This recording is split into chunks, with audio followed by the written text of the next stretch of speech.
Assalamualaikum warahmatullahi wabarakatuh. Halo sahabat, jumpa lagi di channel Khazanah Ilmu Langit. Semoga sahabat semua dalam lindungan Allah Subhanahu wa Ta'ala. Sunan Muria merupakan salah satu wali songo yang dikenal dengan cara berdakwahnya yang cukup unik, yakni dengan menggunakan metode kursus gratis. Perlu diketahui bahwa Sunan Muria merupakan salah satu anak dari Sunan Kalijaga dengan Dewi Saroh, yang mana merupakan putri dari Syekh Maulana Ishaq. Nama Sunan Kalijaga mungkin sudah tidak asing lagi untuk sebagian besar orang. Ia adalah seorang tokoh wali songo yang cukup berpengaruh dalam penyebaran agama Islam di wilayah Pulau Jawa. Beliau merupakan wali Allah yang merupakan putra dari Adipati Tuban. Tak jauh dari ayahnya, Sunan Muria juga mempunyai pengaruh dalam penyebaran agama Islam di Pulau Jawa. Tidak diketahui secara pasti, kapan Sunan Muria lahir, tetapi dalam sejarah, tercatat ia wafat pada tahun 1551. Walaupun pandai berdakwah, Sunan Muria ini justru memilih untuk berdakwah di daerah-daerah pelosok dibandingkan dengan daerah perkotaan. Adapun versi lain yang mengungkapkan bahwa Sunan Muria merupakan putra dari Raden Usman Haji atau Sunan Mudung. Karya Raden Darmowasito, Pustoko Darah Agung, yang berisikan sejarah dan juga silsilah wali dan raja-raja Jawa, mengungkapkan bahwa Sunan Muria adalah putra dari Raden Usman Haji. Bahkan, ada pula yang menyebutkan bahwa beliau adalah keturunan Tionghoa. Di dalam buku yang berjudul Runtuhnya Kerajaan Hindu Jawa dan Timbulnya Negara-Negara Islam di Nusantara, 1968, Prof. Dr.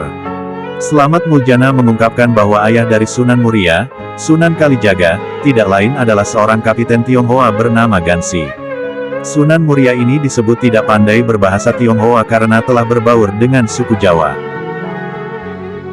Dari berbagai macam versi tersebut, tidak ada yang meragukan reputasi Sunan Muria dalam melakukan dakwahnya. Gayanya yang moderat, mengikuti Sunan Kalijaga, yakni menyusup melalui berbagai tradisi kebudayaan Jawa.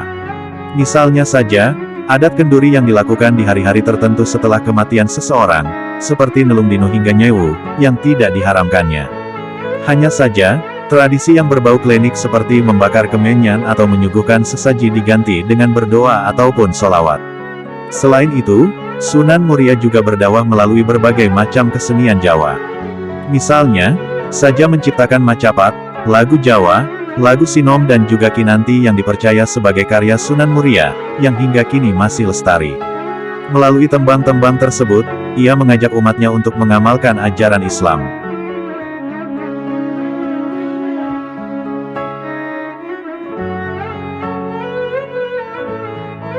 Oleh karena itu, Sunan Muria lebih senang untuk berdakwah pada rakyat jelata dibandingkan dengan kaum bangsawan. Itulah mengapa daerah dakwahnya cukup luas dan tersebar ke berbagai wilayah. Mulai dari lereng-lereng Gunung Muria, Kudus, pelosok Pati, Juwana, hingga ke pesisir utara. Cara dakwah itulah yang menyebabkan Sunan Muria dikenal sebagai Sunan yang suka berdakwah topongeli. Itu artinya, dengan menghanyutkan diri dalam masyarakat. Sasaran dakwah dari Sunan Muria adalah para nelayan, pedagang, pelaut, dan juga rakyat jelata lain. Ia merupakan satu-satunya wali yang tetap mempertahankan gamelan dan juga wayang sebagai alat dakwah untuk menyampaikan ajaran Islam. Keterampilan-keterampilan bercocok tanam, berdagang, dan juga malut merupakan kesukaannya. Sunan Muria dijadikan sebagai penengah dalam konflik internal yang ada di Kesultanan Demak tahun 1518 sampai tahun 1530. Ia dikenal sebagai seseorang yang bisa memecahkan berbagai macam masalah betapapun rumitnya masalah tersebut. Solusi pemecahannya juga selalu bisa diterima oleh semua pihak yang berseteru. Sunan Muria berdakwah dari Tayu, Jepara, Juwana, sampai sekitar Kudus dan Pati. Salah satu hasil dari dakwahnya melalui media seni adalah lagu Sinom dan Kinanti. Tempat dakwah sendiri ada di sekitar Gunung Muria, lalu diperluas lagi hingga ke Tayu, Kudus, Juwana, dan lereng Gunung Muria. Ia dikenal dengan sebutan Sunan Muria karena memang tinggal di Gunung Muria. Hingga saat ini, kompleks makam Sunan Muria yang berada di Desa Colo, tidak pernah sepi dari para peziarah. Dalam seharinya, tempat tersebut bisa dikunjungi oleh 15.000 peziarah yang datang dari berbagai daerah. Berikut ini adalah beberapa fakta menarik tentang Sunan Muria semasa hidupnya, antara lain. Di pedalaman, ada salah satu hal unik yang dimiliki Sunan Muria. Walaupun namanya sangat dikenal dan menjadi sosok yang sangat berpengaruh di Kesultanan Demak, namun Sunan Muria lebih suka tinggal di daerah yang terpencil dan jauh dari kehidupan pusat kota. Ia juga memutuskan untuk tinggal dan menetap di Gunung Muria. Gunung Muria ini merupakan salah satu gunung yang berada di pantai utara Jawa Tengah. Tempatnya sendiri terletak di sebelah timur laut kota Semarang. Gunung Muria ini masuk ke dalam 3 wilayah kabupaten, yakni Kabupaten Kudus, Kabupaten Jepara, dan juga Kabupaten Pati. Konon, salah satu alasan kenapa Sunan Muria lebih memilih untuk berdakwah di pedalaman, karena beliau merasa bahwa masyarakat yang ada di pelosok desa tidak memperoleh pengetahuan mengenai ajaran Islam. Ditambah lagi, kondisi ekonomi masyarakat di sana tergolong kurang mampu. Sehingga Sunan Muria ingin berdakwah sekaligus memajukan kehidupan ekonomi yang ada di sana. Walaupun pusat berdakwahnya adalah di Gunung Muria, namun pengaruh Sunan Muria tergolong sangat luas.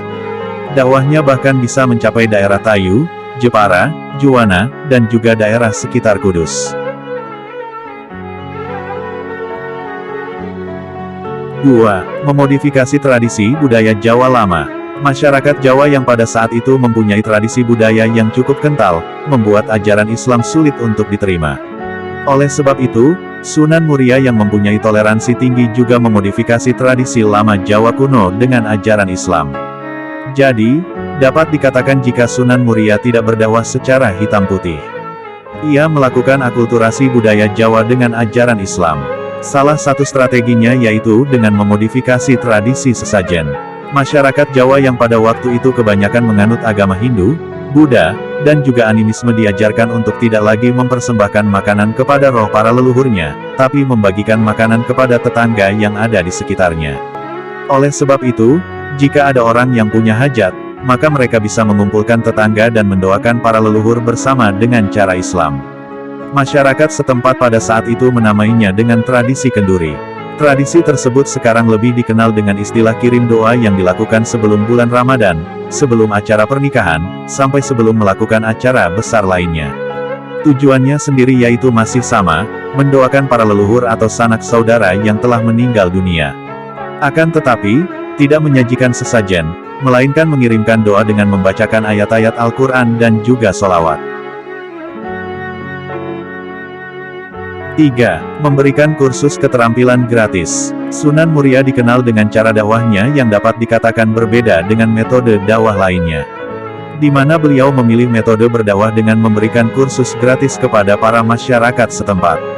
Diketahui, jika masyarakat yang tinggal di daerah pedalaman mempunyai pengetahuan dan juga keterampilan yang kurang, Sunan Muria kemudian menyediakan kursus keterampilan yang khusus diselenggarakan untuk para petani, pedagang, pelaut, dan juga nelayan. Di kursus tersebut, nantinya masyarakat akan diberikan pengetahuan tentang bagaimana cara bercocok tanam, bagaimana cara berdagang, menangkap ikan, membuat perahu, dan lainnya. Setelah mengajarkan kursus secara gratis mengenai keterampilan tersebut, kemudian Sunan Muria akan mengajarkan ajaran Islam kepada mereka. Dengan membangun kepercayaan dari masyarakat, Sunan Muria dapat lebih mudah untuk menyebarkan ajaran agama Islam di sana. Tak hanya masyarakat yang tinggal di Gunung Muria dan sekitarnya, tapi masyarakat dari luar kota sampai luar pulau Jawa juga datang menemui Sunan Muria untuk memperoleh kursus gratis tersebut. Itulah yang kemudian membuat Sunan Muria dikenal oleh masyarakat dari luar Jawa Tengah. 4. Dengan kesenian. Bentuk perjuangan dari Sunan Muria dalam menyebarkan ajaran agama Islam yaitu dengan berdakwah dan mengkombinasikannya dengan kesenian. Tidak berbeda jauh dengan ayah sekaligus gurunya, yaitu Sunan Kalijaga. Sunan Muria mempunyai kemampuan untuk mendalang seperti ayahnya. Salah satu kisah pewayangan yang kerap dilakukan oleh Sunan Muria adalah Topo Ngeli. Di dalam kisah Topo Ngeli mempunyai tokoh utama yang bernama Dewa Ruci yang mana merupakan empu dari kerajaan Majapahit. Dewa Ruci ini dikisahkan berbaur dengan masyarakat setempat, terlebih rakyat jelata. Dengan berbaur bersama dengan rakyat jelata, Dewa Ruci ini kemudian menjalin hubungan kekerabatan dan meniadakan adanya status sosial. Sebenarnya, beliau juga kerap menggelar pertunjukan wayang hasil dari gubahan ayahnya seperti Dewi Ruci, Semar Ambarang, Dewa Srani, Jamus Kalimasada, Begawan Ciptaning, dan masih banyak lagi. Ketika mendalang, unsur-unsur Islami akan beliau masukkan ke dalam pertunjukan wayang tersebut. Dengan demikian, masyarakat yang menonton pertunjukan dapat memperoleh pelajaran mengenai agama Islam. 5. Meninggalnya Sunan Muria. Belum ditemukan informasi yang terpercaya mengenai kapan meninggalnya Sunan Muria. Akan tetapi, beberapa data menyebutkan bahwa Sunan Muria meninggal dunia pada tahun 1560 Masehi. Beliau dimakamkan di Desa Celo, Kecamatan Dawe, Kudus. Saat ini, tempat pemakamannya itu terletak di puncak Gunung Muria. Untuk bisa ke pemakaman tersebut, pengunjung harus mendaki ratusan anak tangga untuk bisa sampai ke kompleks makam. Peninggalan Sunan Muria. Sebagai salah satu sosok yang sangat berpengaruh, pastinya beliau mempunyai begitu banyak peninggalan. Berikut ini adalah beberapa peninggalan Sunan Muria, antara lain. 1. Masjid di puncak Gunung Muria. Masjid ini terletak di ketinggian 1.600 meter di atas permukaan laut. Di dalam masjid ini, terdapat beberapa benda yang pernah digunakan oleh Sunan Muria semasa hidupnya.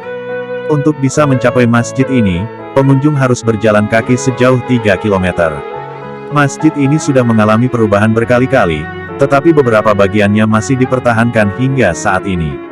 Salah satu bagian yang dipertahankan yaitu tempat pengimaman. Bentuk pengimaman masjid menjorok ke dalam. Hal itu mempunyai makna yaitu bahwa umat Islam harus mementingkan kepentingan akhirat dibandingkan urusan dunia. Susunan bangunan juga masih sama seperti kondisi asli masjid. Benda lain yang masih dipertahankan yaitu beduk yang terbuat dari kayu jati dengan ukiran naga dan ayam jantan. 2. Situs air Gentong Keramat. Situs air Gentong ini berada di dekat kompleks pemakaman Sunan Muria, di mana situs ini biasanya dikunjungi saat para pengunjung sudah selesai berziarah. Air dari situs tersebut dipercaya bisa menyembuhkan berbagai macam penyakit aneh yang secara medis tidak bisa disembuhkan.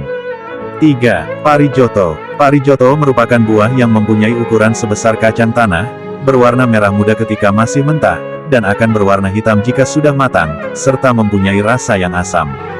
Buah ini mempunyai kandungan gizi yang cukup baik dan cocok untuk ibu yang sedang mengandung. Selain itu, buah ini juga dikatakan sebagai salah satu warisan Sunan Muria. Ibu hamil kerap kali mencari parijot karena dipercaya bisa memberikan kebaikan untuk bayi yang masih ada di kandungan. 4. Pakis Haji. Pakis Haji merupakan tumbuhan yang dipercaya berasal dari kesaktian Sunan Muria. Secara umum, tumbuhan yang satu ini digunakan untuk mengusir tikus. Ketika sedang mengunjungi daerah makam, maka para pengunjung bisa melihat tanaman pakis haji yang dijual di sana. Pakis haji ini mempunyai motif batik jajar genjang yang berwarna coklat. Bagian dasarnya berwarna putih tulang dan agak kecoklatan. Apabila bisa digambarkan, tumbuhan ini sekilas mirip dengan ular piton. Masyarakat percaya bahwa pakis haji ini dapat menyelamatkan sawah yang terancam gagal panen karena wabah tikus. Pada zaman dahulu, tikus-tikus memakan padi yang ada di sawah, kemudian para petani mengadu kepada Sunan Muria. Kemudian, Sunan Muria memberikan ide untuk menggunakan pakis haji sebagai cara melawan hama tikus tersebut. Demikian sahabat Khazanah Ilmu Langit semua, penjelasan mengenai sejarah Sunan Muria dan beberapa fakta menarik tentangnya. Akhirul kalam billahi taufik wal hidayah. Wassalamualaikum warahmatullahi wabarakatuh.